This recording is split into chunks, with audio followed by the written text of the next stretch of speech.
আসসালামু আলাইকুম ওয়া রাহমাতুল্লাহ। আশা করি আপনারা সবাই ভালো আছেন। আমি আল্লাহর রহমতে ভালো আছি। আবারও আপনাদের মাঝে life line story YouTube channel থেকে নতুন একটি গল্প নিয়ে হাজির হলাম। গল্পটি খুবই ভয়াবহ এবং মর্মান্তিক। ঘটনাটি আজ থেকে প্রায় 64 বছর আগে ঘটেছিল। আমার বন্ধু দাদার কাছ থেকে গল্পটি শুনেছিল। সে গল্পটি আমাকে শোনায়। গল্পটি আমার কাছে খুব ভালো লেগেছে, এই জন্য আমি আপনাদের কাছে গল্পটি শেয়ার করছি। আশা করি আপনাদের কাছে ভালো লাগবে। 1961 সালে সমগ্র বাংলাদেশে যখন কলেরার মহামারী রূপ ধারণ করে, তখন বাংলাদেশের সমগ্র অঞ্চলে মানুষ এত পরিমাণে মারা যায়, অবিশ্বাস্য। প্রতিটি পরিবার থেকে একজন দুজন, এমনকি এমন পরিবার আছে পরিবারের সমস্ত সদস্য কলেরায় মারা যায়। কলেরা ছোঁয়াচে রোগ হওয়ার কারণে একজন থেকে অন্যজনের ছড়িয়ে পড়ে।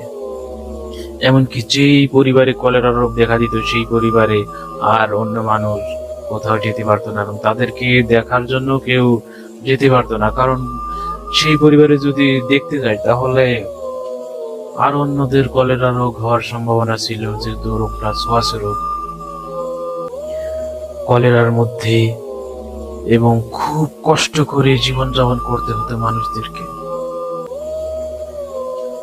ঠিক মানিকগঞ্জ জেলায় একটি পরিবার ছিল, ইসলাম মিয়া এবং জাহিদার 10 বছরের সংসার। 10 বছরের সংসারে ইসলাম মিয়ার 2টি সন্তান ছিল। মেয়ে সামিয়া বয়স 7 বছর এবং ছেলে রাহাত বয়স 5 বছর। তারা খুবই গরিব ছিল, তাদের সংসার চালাতে খুব কষ্ট হতো। একদিকে মহামারী, একদিকে খাদ্যাভাব, সব মিলায় তাদের জীবন চালানো খুব কষ্ট হয়ে যাচ্ছিল। এমত অবস্থায় একদিন হঠাৎ করে ইসলাম মিয়া এবং জায়দা দেখতে পেল তাদের ছোট ছেলে রাহাতের কলেরা রোগ হয়েছে। কলেরা রোগে আক্রান্ত হয়েছে দেখে ইসলাম মিয়া এবং জায়দা বিচলিত হয়ে পড়ে। তাদের এখন কি হবে? তাদের ছোট ছেলেকে বাঁচানোর তো কোনো উপায় দেখতে পাচ্ছে না তারা, কারণ সে সময় কলেরা রোগের কোনো প্রতিষেধক আবিষ্কার হয়নি। চিকিৎসার অভাবে মানুষ চারদিকে মারা যাচ্ছে। রাহাতের চিন্তায় চিন্তায় ইসলাম মিয়া এবং জায়দা বিচলিত হয়ে পড়ে। এভাবেই কলেরা রোগে আক্রান্ত হয়ে রাহাত ধীরে ধীরে মৃত্যুর কোলে এক রাতে ঢলে পড়ে। রাতটি ছিল খুবই ভয়ঙ্কর একটি রাত। সে রাতের কথা শুনলেই শরীরের লোম দাঁড়িয়ে যাবে। চারিদিকে বৃষ্টি, বজ্রপাত, এত ভয়ানক একটি রাত। সেই রাতে রাহাত মারা যায়। রাহাতের মৃত্যুর সংবাদ শুনে চারদিকে মানুষ বিচলিত হয়ে পড়ে। এই ছোট্ট ছেলেটি মারা গেল, কিন্তু কেউ দেখতে আসছে না। রাত তখন অনেক বেশি এবং কলেরা রোগ ছোঁয়াচের কারণে তাকে দেখতে আসছিল না মানুষ। ছোট ছেলের মৃত্যুর জন্য ইসলাম মিয়া এবং জায়দা হামাও করে কান্না শুরু করে। তাদের আদরের সন্তান কলেরা রোগে চিকিৎসার অভাবে মারা গেল। যাই হোক, ছোট ছেলের এখন দাফন কাফনের জন্য ইসলাম মিয়াকে সামগ্রী সবকিছুর ব্যবস্থা করতে হবে। সে দাফন কাফনের সামগ্রীর জন্য গঞ্জের উদ্দেশ্যে রওনা দিবে এবং স্ত্রী জায়দাকে বলে, জায়দা, তুমি ছেলেকে পাহারা দাও, আমি গঞ্জ থেকে দাফন কাফনের সমগ্র সামগ্রী নিয়ে আসছি। এই বলে ইসলাম মিয়া গঞ্জের উদ্দেশ্যে রওনা দিল, আর জায়দা তার পরনে সামিয়াকে নিয়ে ছোট ছেলে রাহাতের লাশ পাহারা দিল। লাশ পাহারা দিতে দিতে হঠাৎ বাহিরে এত তীব্র প্রকট আওয়াজ শুরু হলো বজ্রপাতের। সামিয়া ভয় পেল। বাহিরে এত আওয়াজ, ঝড় বৃষ্টি এবং সামনে ছোট ভাইয়ের লাশ। এই দৃশ্য দেখে সামিয়া আর নিজেকে ঠিক রাখতে পারলো না। সে কান্না করতে করতে মাকে বলল, মা, আমি এখানে থাকতে পারছি না, আমি পাশের রুমে গিয়ে ঘুমাবো। মেয়ের কান্না থামানোর জন্য জায়দা বড় মেয়েকে নিয়ে পাশের রুমে যায় ঘুম পাড়ানোর জন্য। জায়দাও কান্না করতে করতে তার বড় মেয়ে স্বামীকে ঘুম পাড়িয়ে দেয়। এক পর্যায়ে হঠাৎ দুই তিন ঘন্টা পরে পাশের রুম থেকে বিকট একটি আওয়াজ শোনা গেল। আওয়াজটি শোনা মাত্রই জায়দার ঘুম ভেঙে গেল। গরমর গরমর করে হাড় চিবানোর মতো একটি প্রকট আওয়াজ জায়দার কানে ভেসে গেল। আওয়াজটি শোনা মাত্রই জায়দা ভয়ে ভীতু হয়ে গেল। তার মেয়েকে চুপিসারে সে ডেকে ওঠায় ঘুম থেকে।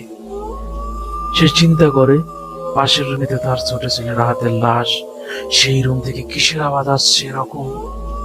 সে দেখার জন্য তার মেয়েকে নিয়ে জড়জার ছিদ্র দিয়ে দেখতে পায়।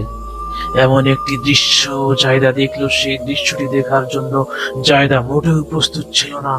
ভয়ঙ্কর বিভৎস চেহারার একটি প্রাণী, বড় বড় নখ, বড় বড় দাঁত। এই দাঁত দিয়ে তার ছোট ছেলের হাতের লাশ চিবিয়ে চিবিয়ে খাচ্ছে সেই প্রাণীটি। হাড়ের শব্দ, মাংস চিবানের শব্দ। জায়দা প্রায় অজ্ঞান হয়ে যাওয়ার মতো দৃশ্যটি দেখে জায়দা মনে মনে চিন্তা করে, যাই হোক, এখন তাদেরকে পালাতে হবে, তা না হলে তার বড় মেয়ে এবং তাকে জীবন দিতে হবে। সেই প্রাণীটি তাদেরকেও খেয়ে ফেলবে। এই চিন্তা করতে করতেই সেই বিভৎস চেহারার প্রাণীটি জায়দার দিকে তাকায় এবং তাদেরকে আক্রমণ করার জন্য জায়দার দিকে অগ্রসর হতে থাকে। জায়দা তার বড় মেয়েকে নিয়ে ছিটকে দৌড়াইতে শুরু করে। দৌড়াইতে দৌড়াইতে সে ছুটতে থাকে। আশেপাশে তখন তেমন বাড়িঘর ছিল না। চারদিকে ঘন জঙ্গল, বাঁশবাগান, এসবের মধ্যে দিয়ে, ঝড় বৃষ্টি তুফানের মধ্যে দিয়ে এই জায়দা দৌড়াইতে থাকে। দৌড়াইতে দৌড়াইতে সে ক্লান্ত হয়ে যায়। এত দৌড়ানোর পরেও জায়দার কোনো লাভ হয়নি, কারণ সেই প্রাণীটি জায়দার পিছু ছাড়ছে না। জায়দা যতই দৌড়াচ্ছে, প্রাণীটি ততই জায়দার সামনে চলে আসছে। এমত অবস্থায় জায়দা নিজের সর্বোচ্চ শক্তি দিয়ে দৌড়াইতে শুরু করে এবং বলে, বাঁচাও বাঁচাও। এই বলে সেই ছুটতে থাকে তার বড় মেয়ে সামিয়াকে নিয়ে। দূরে দেখে একটি বাড়ি, সে ছিটকে যায় বাড়িটির উপরে পড়ে। উঠানের উপরে যখন জায়দা ছিটকে পড়ে যায় তখন বলে, বাঁচাও বাঁচাও। আওয়াজ শুনে সেই বাড়ির লোকজন ঘর থেকে বেরিয়ে আসে। মানুষজন দেখে প্রাণীটি হঠাৎ করে উধাও হয়ে যায়। আস্তে আস্তে গ্রামের লোকজন আরো জড়ো হতে থাকে এবং জায়দার মুখে গল্পটি শোনার পরে গ্রামের সবাই বিচলিত হয়ে পড়ে। তাদের গ্রামে এমন একটি ঘটনা ঘটে গেল, এরকম ঘটনা তো এই গ্রামে আগে কখনো ঘটেনি। গ্রামের মানুষজন বিচলিত হয়ে পড়ে। সবাই জায়দার বাড়িতে যায় দৃশ্যটি দেখার জন্য। গিয়ে সবাই দেখতে পায় ঠিক যাদের যেরকম বলেছে ঠিক সেরকমই হয়েছে। রাতের লাশকে ছিন্ন বিচ্ছিন্ন করে খেয়েছে প্রাণীটি। চারিদিকে মাংস, হাড় ছড়িয়ে ছিটিয়ে আছে। এত কিছু ঘটে গেছে, সবাই জায়দাকে সান্ত্বনা দিচ্ছে, কিন্তু ইসলাম মিয়া এসবের কিছুই জানে না। তার ছেলের সাথে এরকম একটি ঘটনা ঘটে গেছে, ইসলাম মিয়া কোনো খবর পায়নি, কারণ সে সময় খবর পৌঁছানোর কোনো মাধ্যম ছিল না। ইসলাম মিয়া রাতে ফিরে আসে সবকিছু কিনে নিয়ে।